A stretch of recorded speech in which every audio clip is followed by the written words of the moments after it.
Hello all.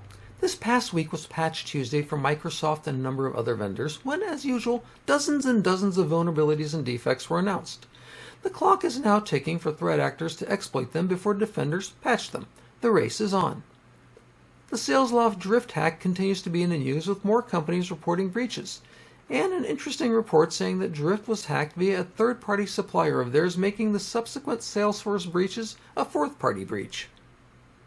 This email and video commentary is from the RedDotSecurity.news website, which contains a plethora of links to other items not mentioned here that are worth skimming to see if they interest you or pertain to your particular environment or of those you support. There's a lot more than what's provided in these opening comments. So, on to the headline news. Adobe released updates for 9 products on Patch Tuesday, including one that they'd alerted on earlier in the week for Magento e-commerce dubbed Session Reaper.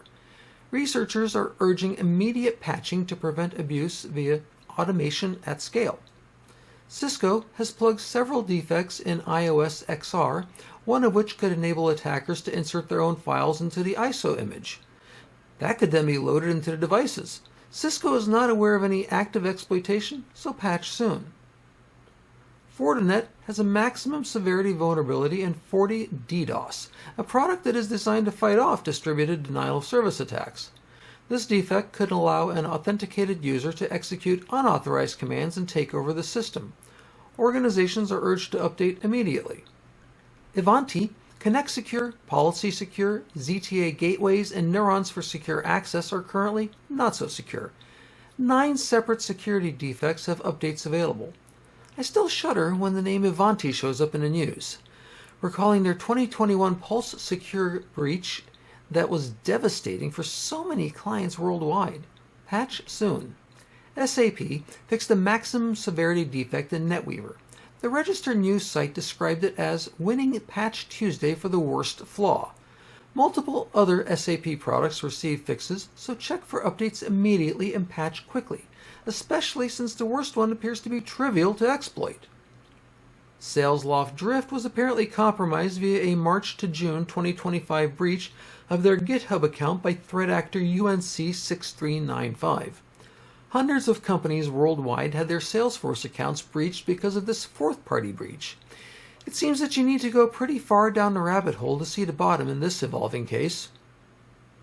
Microsoft Patch Tuesday was smaller than last month, with only 81 defects and 2 zero-day vulnerabilities receiving patches.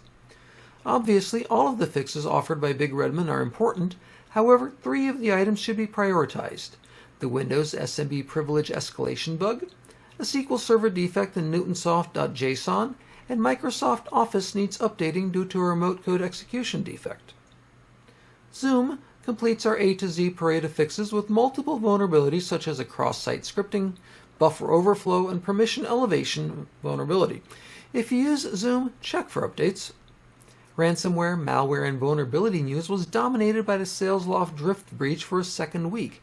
But there were some good news items, at least for defenders, such as the Czech Republic breaking up a Belarus spy network, Ukraine taking down a global hacking ring, the US charging a ransomware admin in court, and the admin of a cybercrime marketplace pleading guilty in US court. There were a ton of news items, so be sure to check out the full list of links at RedDotSecurity.news. Google Chrome turned 17 years old. Adi Osmani, a software engineer with Google, wrote an excellent blog article about Google Chrome and how it came to be and where it is now. What started out as a skunkworks project is now the most used browser in the world. It's worth reading this post to understand the ubiquitous browser's evolution and future direction. In the movie Forrest Gump, the main actor famously tells someone sitting at a bus stop bench, "My mama always said, life is like a box of chocolates. You never know what you're going to get." Well, the internet is the ultimate box of chocolate. Not only do you not know what you're going to get, but sometimes it's completely foreign, or exactly what you need, surprisingly beautiful, or unbelievably ugly, interesting, or boring, and sometimes it's life-giving or deadly. Be careful what chocolates you choose and where you get them from. Keep the shields up!